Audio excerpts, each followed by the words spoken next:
والسلام على عباده الذين اصطفى خصوصا على أفضلهم وخاتم النبيين محمد الأمين وعلى آله وصحبه أجمعين. أما بعد فأعوذ بالله من الشيطان الرجيم. بسم الله الرحمن الرحيم. وقال تعالى كما ورد في أول سورة المؤمنون قد أفلح المؤمنون الذين هم في صلاتهم خاشعون والذين هم للزكاة فاعلون والذين هم عن اللغو معرضون والذين هم للزكاة فاعلون والذين هم لفروجهم حافظون إلا على أزواجهم أو ما ملكت أيمانهم فإنهم غير ملومين فمن ابتغى وراء ذلك فأولئك هم العادون والذين هم لأماناتهم وعهدهم راعون والذين هم على صلاتهم وصلواتهم يحافظون أولئك هم الوارثون الذين يرثون الفردوس هم فيها خالدون. صدق اللہ مولانا العظیم. جو میں نے آیات مبارکہ آپ کے سامنے تلاوت کی ہیں، ان آیات مبارکہ میں اللہ تعالیٰ نے کامیاب لوگوں کا تذکرہ کیا ہے. ہم میں سے ہر کوئی چاہتا ہے، کوئی بندہ نہیں چاہے گا کہ ناکام ہو جائے، ہر کوئی بندہ چاہتا ہے کامیاب ہو جائے، لیکن حقیقت میں کامیاب وہ ہے جسے اللہ کامیاب کرے. یہ ہمارا ایمان ہے نا، ہمارا یقین ہے کامیاب حقیقی وہی ہے جسے اللہ کامیاب کرا، یا اللہ کے محبوب صلی اللہ علیہ وسلم جسے کامیاب کرا. یہ دو ہستیاں ہیں، ایک اللہ کی اور اس کے محبوب پاک صلی اللہ علیہ وسلم کی ہستی. یہ مبارک ہستیاں جس کو کامیاب کہیں وہ کامیاب ہے، جس کو ناکام کہیں وہ ناکام ہے. جس کو اللہ رسول ناکام کہیں، ساری دنیا مل کر بھی اسے کامیاب کہے تو وہ کامیاب نہیں ہو سکتا، اور جسے اللہ رسول کامیاب کہے، ساری دنیا بھی مل کر کہے کہ یہ ناکام ہے، وہ ناکام نہیں ہو سکتا. یہ یقین پیدا ہونا چاہیے ہمارے. لیکن کامیابی آئے گی کس طرح؟ اللہ نے یہاں یہی ہمیں طریقہ بتایا. کامیاب لوگوں کی تذکرہ کرتے ہوئے سورہ المؤمنون پارہ نمبر 18 اس کی پہلی 11 آیات، چھوٹے چھوٹے جملوں پر مختصر جملوں پر مشتمل یہ 11 آیات اللہ تعالیٰ نے بیان کی. آج کا موضوع ہے کامیاب لوگ، اور ہم نے کوشش، بھائی اس کو ذرا کھول دے مہربانی، بار بار یہ ڈسٹرب کرے گا، پیچھے کر دے مہربانی. اللہ تعالیٰ نے ارشاد فرمایا قد افلح المؤمنون، تحقیق کامیاب ہو گئے ایمان والے. مومن کامیاب ہو گئے، لیکن کیا جس طرح کا ہمارا ایمان ہے ہم کامیاب ہو گئے؟ نہیں، یہ نہیں ہے. آگے اللہ تعالیٰ نے ایک پورا سٹینڈرڈ دیا ہے، کرائیٹیریا دیا ہے، پیمانہ ایک عطا کیا ہے. وہ پہلا پیمانہ، پہلی صفت کامیاب ہونے والوں کی. اور یہاں افلاح لفظ آیا، قد افلاح المؤمنون. یہ جو افلاح لفظ ہے لغت عرب کے امام، بہت بڑے امام جوہری رحمت اللہ علیہ تاج العروس میں لفظ فلاح، افلاح اور لفظ فلاح کی تشریح کرتے ہوئے کہتے ہیں کہ یہ جو لفظ فلاح ہے اس کا مطلب یہ ہے کہ اس میں دنیا اور آخرت کی کوئی بلائی رہتی نہیں. ہر بلائی اس میں شامل ہے، کوئی بلائی ہو، کوئی خیر ہو، کوئی اچھائی ہو. فلاح میں دنیا کی بھی ہر کامیابی اور خیر آ گئی، آخرت کی بھی ہر کامیابی، ہر خیر آ گئی. یہ سب سے فصیح ترین، جامع ترین لفظ ہے لغت عرب، اور اللہ نے وہی استعمال فرمایا. فازا یفوزو بھی کامیاب ہونے والے کو کہتے ہیں، لیکن اس کا معنی ادھورا ہے، فلاح کا معنی پورا ہے. اس لیے اللہ نے ادھورا معنی لفظ استعمال نہیں کیا، پورا معنی جو رکھتا ہے وہ استعمال کیا. کیونکہ قرآن کے الفاظ ایسے الفاظ ہیں کہ ان سے جامع الفاظ کوئی اور کسی کتاب میں ہو ہی نہیں، کیونکہ یہ اللہ کا کلام ہے، غیر کا کلام کیونکہ بندہ ادھورا ہے اس کا کلام بھی ادھورا ہوگا، رب مکمل ہے اس کا کلام بھی مکمل ہے، اس کے کلام کی یہ صفت ہے، خوبی ہے۔ تو فرمایا دونوں جہانوں میں کامیاب ہوں گے کون؟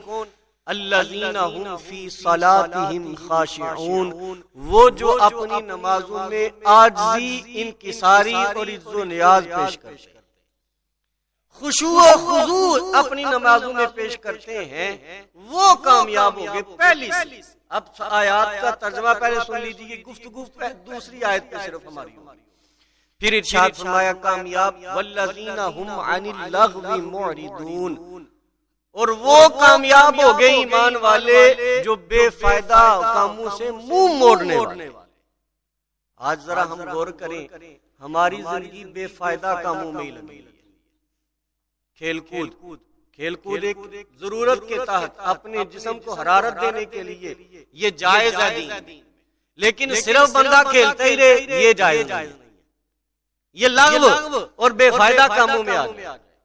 اسی طرح اور جو ہمارے معمولات ہیں، موبائل کا استعمال سارا لغو، اللہ کے طلبہ کسی کے لیے فائدے کے لیے استعمال کریں تو وہ موبائل کا استعمال جائز ہے، قرآن و سنت کو سننے کے لیے کوئی اچھی کام کے لیے وہ موبائل کا استعمال جائز، لیکن جو کامیاب ہیں ہر بےہودہ بات سے، ہر لغو بات سے جس میں نہ دنیا کا فائدہ نہ دین کا فائدہ، ہر اس کام سے وہ منہ موڑنے والے۔ ایک حدیث پاک سنیے، نبی رحمت صلی اللہ علیہ وسلم نے فرمایا، امام ابن ماجہ نے حدیث نقل کی، فرمایا من حسن اسلام المرء ترکہ ما لا یعنیہ، ایک مسلمان بندہ مومن کے اسلام کی خوبی یہ ہے کہ وہ ہر بے فائدہ کام کو چھوڑ۔ ہم با مقصد لوگ ہیں، ایمان والے با مقصد ہیں، کافر بے مقصد، لیکن ذرا عملی دیکھیں، کافر آج مقصد والی زندگی گزار رہے ہیں، مسلمان ہو کر ہم بے مقصد زندگی گزار رہے ہیں۔ ہم نے تو اللہ کو راضی کرنا تھا، اس کے مخلوق کے حقوق بھی ادا کرنے تھے، آج نہ اللہ کو راضی کر رہے ہیں نہ مخلوق کے حقوق ادا کر رہے ہیں، تو ہماری زندگی تو بڑی بے مقصد گزرتی جا رہی ہے۔ اتنے قیمتی لمحات زندگی کے، ایک لمحہ گزر جائے، دولت چلی جائے تو محنت کرے بندہ پھر کما سکتا ہے، ایک لمحہ ایک منٹ جو ہماری زندگی کا گزر گیا کوئی واپس نہیں لا سکتا، کوئی نہیں واپس، ساری دنیا کی دولت دے دے، جو گھنٹہ گزر گیا وہ واپس نہیں آ سکتا، وہ گزر گیا، اور ہم نے اس میں کوئی فائدہ نہ کیا، نہ دین کا نہ دنیا۔ تو فرمایا دوسری صفت ان کی یہ ہے بے فائدہ کاموں سے وہ منہ موڑنے والے، اور تیسری والذین هم للزکاۃ فاعلون، ان کی صفت تیسری یہ ہے کہ وہ زکوٰۃ کا کام کرنے والے، زکوٰۃ ادا کرنے، زکوٰۃ فرض ہے تو زکوٰۃ دینے والے۔ پھر ارشاد فرمایا چوتھی والذین هم لفروجہم حافظون، وہ جو اپنی شرمگاہوں کی حفاظت کرنے والے، اپنی شرمگاہوں کی حفاظت کرنے والے ہیں۔ آج کا دور شرم و حیا کے جنازہ نکل چکا ہے، سب سے بڑھ کر جو دور جس میں بے حیائی ہے، پچھلے سارے ادوار پیچھے رہ گئے، سب سے بے حیائی کا دور آج کا، اور عورت کو بطور نمونہ بنا کر پیش کیا گیا، اور مسلمان عورتوں کو غیر ورگلا رہے ہیں، بھئی اسلام نے تو تیرے اوپر ظلم کیا، یہ مسلمان تیرے اوپر، اور تیرا خاوند، تیرا بھائی، تیرا باپ تیرے اوپر ظلم کر رہا ہے کہ تجھے باہر نہیں نکلنے دیتے، تجھے بازار میں نہیں جانے دیتے، تجھے بازار کی زینت نہیں بننے دیتے، تجھے اسلام نے حقوق نہیں دیے، اس طرح ورگلایا جا رہا ہے۔ لیکن قرآن اور حدیث کو پڑھ کے کوئی بندہ دیکھے جتنا قرآن و حدیث میں عورت کی شان ہے، کوئی دنیا کا نظام پیش نہیں کر سکتا۔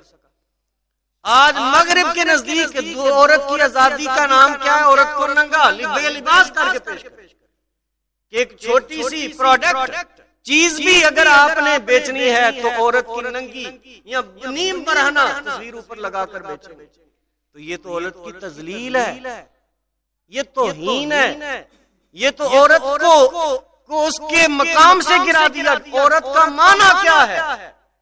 پردے کی چیز. اور جو پردے والی چیز بے پردہ کر دے اس کی توہین ہے. دولت آپ کے پاس 1,00,000 روپیہ ہو، کروڑ روپیہ ہو، کبھی آپ کھلے عام رکھیں گے؟ چوک میں پریا پنچایت میں کھلے عام اسے لاکھوں میں رکھتے ہیں، اسے تجوری میں رکھتے ہیں، اسے بینک میں جمع کرواتے ہیں. کیوں؟ اس کی قیمت ہے. اور مرد کی جو عزت ہے وہ عورت ہے. آج ہم اپنی عزتیں جناب والا سج دج کے اسے لوگوں کے سامنے پیش کرتے ہیں. اس کی ایک مثال ہمارے رواج، غیر شرعی رواج.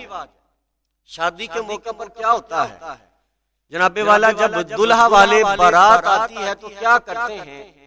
ہماری عورتوں کے لباس آج مسلمان عورت کے لباس نہیں ہے، اور ہمارا ان پہ کنٹرول بھی نہیں، نہ علماء کا نہ غیر علماء کا. اللہ کے جسے اللہ نے تقوی دیا ہے، غیرت دی ہے، وہ روکتا ہے، وہ روکتا ہے. الحمدللہ ہم روکتے ہیں، پوری کوشش کرتے ہیں.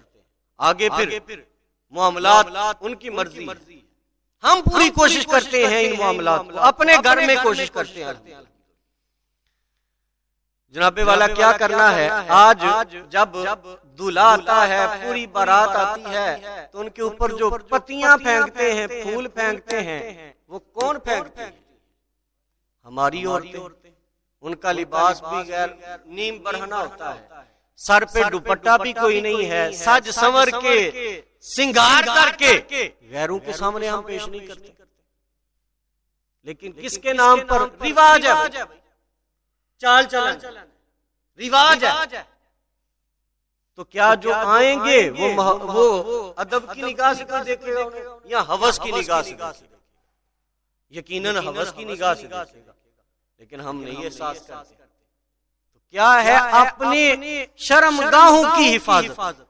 اور شرمگاہ کی اس وقت تک حفاظت نہیں ہو سکتی جب تک نگاہ کی حفاظت نہیں ہو سکتی. اور نگاہ کی حفاظت آج ہم نے اپنے بچیوں کے ناپختہ عقل رکھنے والے ان کے ہاتھ میں موبائل دے دیا. اور موبائل بے حیائی کا سب سے بڑا منبع، سر چشمہ، یعنی سب سے بڑا گند جو ہم نے خود خرید کر اپنی اولادوں کو دے دیا ہے. اور پھر ہم کہتے ہیں ہماری شرم و حیا بچ جائے. ممکن ہی نہیں. کیسے بچے؟ ایک چھوٹے بچے کو اگر آپ، جس کو عقل نہیں ہے، شعور نہیں ہے، اس کو بندوق دے دیں یا خود اپنے آپ کو مارے گا یا کسی کو مارے گا. اور بے حیائی کا آلہ ایک ناپختہ عقل رکھنے والے بچے یا بچی کو دے دیا جائے، وہ خود اپنی عزت کا نیلامی بنے گا، والدین کی عزت کے جناب والا جنازہ نکالے گا. تو یہ ہمارے آج رواج کے نام پر، فیشن کے نام پر، اور ہمارے نوجوان بالخصوص آج رواج کے نام پر ہم بے حیا ہو گئے. فیشن کے نام پر ہمارے نوجوانوں کو بے حیا بنایا جا رہا ہے. مرد اور عورتیں پینٹ پہننا جائز ہے، کھلا ڈلا کپڑا پہننا جائز ہے، لیکن یہاں سے جناب والا وہ کٹی ہوئی پہنتے، درمیان میں سے جناب والا جسم نظر آ رہا ہے اور انسان کے رانے نظر آ رہی ہیں، یہ حرام ہے. مرد کا گھٹنوں سے لے کر ناف تک حصہ کوئی بھی نہیں دے سکتا اس کی بیوی کے علاوہ. یا اگر علاج کرانا ہے تو ڈاکٹر اور طبیب اور حکیم کے علاوہ مرد کا بھی اتنا حصہ دیکھے گا، حرام کرے گا. اور آج ہمارے نوجوان جو بالخصوص مسجدوں میں بھی آتے ہیں، پینٹیں تو ایسی پہنی ہوتی ہیں کہ آپ پہنے ہوئے ہر چیز نظر آ رہی ہے. ایسا لباس اسلام میں جائز نہیں. لباس کی دو خوبیاں اسلام میں بیان کی گئی، ایک خوبصورتی کا ذریعہ ہے اور ایک ستر کو ڈھانپنے والا. اور پورا جسم لباس ایسا پہنتے ہیں ٹائٹ کہ ہر چیز نمایاں ہو رہی ہے، اور یہ مردوں میں بھی ہے اور عورتوں میں بھی. ایسے لباس کو اسلام نے جائز نہیں کرا. اور پھر یہ دیکھتے ہیں جب سجدے میں جاتے ہیں جناب والا پیچھے سے ننگے ہوتے ہیں. جو ایسا 1 انچ بھی گھٹنوں سے لے کر ناف تک 1 انچ بھی اگر ننگا ہو گیا بندہ نماز کے دوران، اس کی نماز ختم. یہ شرعی مسئلہ ہے. میں نے عرض کیا تھا یہ نماز کی شرائط میں سے ستر عورت. 5ویں بڑی شرط ہے ستر عورت، تو 1 انچ بھی اگر ننگا ہو گیا اور پھر پیچھے جو دیکھے گا وہ بھی جناب والا وہ غلط دیکھے گا، اس کی بھی نگاہ پڑے گی، اس کی نماز میں بھی فرق آئے گا، خشوع و خضوع میں فرق آئے گا۔ تو لباس تو اپنا ایسا رکھیں کہ اگر مسجد میں آئیں تو جناب والا نماز ہی ہماری ہو سکے۔ یہ وہ باتیں ہیں جو عموماً ہم کی نہیں جاتی، فیشن کے نام پر سارے ہی اپنا رہے ہیں اور سارے ہی کرتے جا رہے ہیں، کوئی کسی کو پوچھتا نہیں، نہ عورت مرد کے اوپر ہے، نہ عورت مرد کو بتا رہی، کوئی کسی کو پوچھتا نہیں۔ لیکن یہ سارے کام جو ہم کر رہے ہیں قرآن و سنت کے خلاف، قرآن و سنت کی کسوٹی اور اس کا پیمانہ لے کر دیکھیں تو یہ حرام کے زمروں میں آ جاتے ہیں، گناہ کبیرہ کے زمروں میں آ جاتے ہیں۔ پھر فرمایا الا علی ازواجہ، شرمگاہ کی حفاظت صرف اپنی بیوی کے لیے اس کی شرمگاہ جائے، او ما ملکت ایمانہم، یا جس کے اس کے دائیں ہاتھ مالک ہے، یعنی لونڈیاں، پرانا دور تھا لونڈی، آج وہ ختم ہو چکا اور اسلام نے اس کو ختم کیا، لونڈیوں اور غلاموں کا سلسلہ اسلام نے ختم کیا۔ یورپ میں تو آ کر 1920 میں یہ ختم ہوا، اسلام نے پہلے ہی اس کو ختم کر دیا اور ابتدا کر دی اس کے خاتمے۔ فَإِنَّهُمْ غَيْرُ مَلُومِينَ، جو اپنی بیوی اور اپنی لونڈی سے ہم بستری کرے تو فرمایا یہ جائز ہے، اس کے علاوہ اس کے اوپر کوئی عذر نہیں ہے۔ فَمَنِ ابْتَغَىٰ وَرَاءَ ذَلِكَ، جو اس کے علاوہ ان دو کے علاوہ اور چاہے، فَأُولَٰئِكَ هُمُ الْعَادُونَ، وہی حد سے بڑھنے والے، اللہ رسول کی حد کو کراس کرنے والے، اللہ رسول کی حد کو توڑنے والے۔ ہمیں کسی عورت کو دیکھنا بھی ہمارے دین نے آنکھ کا زنا قرار دیا، کسی غیر محرم کو ہاتھ لگانا تو بڑی دور کی بات۔ ہم ان معاملات میں بہت پیچھے رہ گئے، شرم و حیا کے جنازے نکل چکے۔ اور پھر اگلی صفت اللہ تعالیٰ نے بیان کی کامیاب لوگوں کی، والذین هم لاماناتہم، وہ جو اپنی امانتوں کو پورا کرنے والے، وعہدہم راعون، اور اپنے وعدوں کی پاسداری کرنے والے۔ یہاں تک 6 صفتیں اللہ نے بیان کر دی ہیں کامیاب لوگوں کی، اور 7ویں صفت بیان فرمائی والذین هم علی صلاتہم یحافظون، اور وہ جو اپنی نمازوں کی حفاظت کرتے ہیں۔ نماز کی حفاظت کیا ہے؟ بر وقت نماز ادا کرنا، وقت پر ادا کرنا، با جماعت ادا کرنا، پورے اہتمام کے ساتھ ادا کرنا، اچھے لباس میں ادا کرنا، اچھے انداز سے ادا کرنا، بڑے اطمینان سے ادا کرنا، نماز کو جو پڑھ رہے ہیں پورے خشوع و خضوع سے، یہ جان کے کہ ہم اللہ کی بارگاہ میں حاضر ہیں۔ وہ جو اپنی نمازوں کی حفاظت کرتے ہیں، تو یہاں تک اللہ نے 7 صفات بیان کی ہیں کامیاب لوگوں کی، اور جو یہ 7 صفات اپنائے گا وہ کیا اجر ملے گا، آگے اللہ تعالیٰ نے ان کی شان بیان کی، فرمایا الذین یرثون الفردوس اولئک هم الوارثون، یہی حقیقی وارث ہے۔ کس چیز کے وارث ہیں؟ اس کی وضاحت کر دی، الذین یرثون الفردوس، یہ جنت فردوس کے وارث ہیں۔ جو یہ 7 چیزیں اپنا لے، اپنی زندگی کو بامقصد بنا لے، تو جنتیں 8 ہیں، ان میں سے سب سے اعلیٰ جنت جنت الفردوس۔ فرمایا یہ جنت الفردوس میں جائیں گے ایسے مرد، ایسی عورتیں، ایسے ایمان والے جو ان صفات عالیہ کو، ان خصوصیات کو، ان چیزوں کو اپنا لے، تو فرمایا وہ جنتی ہیں اور وہ جنت فردوس کے وارث ہیں، فیہا خالدون، وہ جنت الفردوس میں ہمیشہ رہیں گے۔ جناب والا جنت الفردوس کیسی ہے؟ ایک ہی روایت سن لیجیے۔ آج تھوڑی باتیں صرف کچھ دھیان کے لیے اور کچھ ہمارے جو معاملات الٹے ہو گئے ہیں ان کے حوالے سے میں نے عرض کی ہیں، اور بیسیکلی اس کا مضمون ہے خشوع و خضوع۔ مزید ڈیٹیل انشاءاللہ تعالی آئندہ ہماری جو محفل پاک ہوگی وہ انشاءاللہ تعالی 27 رجب المرجب بھی قریب ہوگی، تو معراج اور نماز کا تذکرہ انشاءاللہ اس میں ہم کریں گے۔ آج خشوع و خضوع، اور خشوع و خضوع کرنے والوں کو جنت الفردوس دی جاتی ہے، نبی رحمت صلی اللہ علیہ وسلم کی حدیث پاک مسلم شریف میں موجود ہے، نبی رحمت صلی اللہ علیہ وسلم نے فرمایا میرے غلاموں جب تم اللہ سے جنت مانگو تو جنت الفردوس مانگو۔ عرض کی حضور ساری جنتیں ہیں، جنت الماوا ہے، جنت نعیم ہے، علیین ہے، عدن ہے، دار السلام ہے، دار الخلد ہے، جنت الماوا ہے، یہ ساری تو جنتیں ہی ہیں، تو فردوس بھی جنت ہی ہے، تو حضور یہ کیوں مانگا کرے؟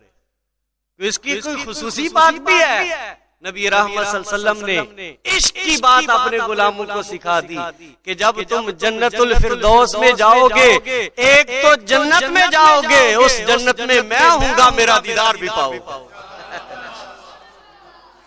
جنت بھی پاؤ گے، نبی کا دیدار بھی پاؤ گے، وہاں حضور کے جلوے دیکھو گے۔ اس لیے دوستو یہ جنت الفردوس ملے گی کنہیں؟ جو یہ کام کریں، جو یہ کام اپنائیں گے، نماز پڑھیں گے، خشوع و خضوع، بے فائدہ کاموں سے بچیں گے، اور جو زکوٰۃ ادا کریں، اور جو اپنی شرمگاہوں کی حفاظت کریں گے، جو اپنے وعدوں کو پورا کریں گے، امانتوں کو ادا کریں گے، اپنی نماز کی حفاظت کریں گے، یہ 7 خوبیاں جس میں آ جائیں گی، اللہ فرماتا ہے وہ وارث ہیں جنت الفردوس، اس میں ہمیشہ رہیں گے۔ عزیزو قرآن کی طرف آئیے، حدیث کی طرف آئیے، خود پڑھے، ایک علماء سے سنتے رہتے ہیں خود پڑھے قرآن، خود پڑھے، روزانہ ایک رکوع بھی آپ ترجمہ کے ساتھ پڑھیں تو آپ کو سمجھ آئے گی قرآن ہم سے مخاطب ہے۔ قرآن صرف علماء کے لیے نہیں ہے، سب کے لیے قرآن، ہر مسلمان کے لیے قرآن ہے، اور ہم قرآن سے لا تعلق ہوئے بیٹھے۔ یہاں اس مجلس میں اگر پوچھا جائے کہ آج فجر کے بعد کس نے کم از کم ایک رکوع تلاوت کی، تو بیشتر لوگوں کی اگر پوچھا جائے تو جناب والا نہ نکلے گی۔ فجر کی نماز کس نے ادا کی تو جناب والا چند احباب کہیں گے کہ ہم نے نماز ادا کی۔ یہ ہماری زندگی ٹوٹلی دین سے لا تعلق کی گزر رہی ہے، ہمیں احساس نہیں ہے۔ اللہ تعالی ہمیں احساس عطا فرمائے، اور یہ جو کامیاب لوگوں کی صفات ہے انہیں کما حقہ اللہ تعالی ہمیں اپنانے کی توفیق عطا فرمائے۔ وآخر دعوانا ان الحمد للہ رب العالمین۔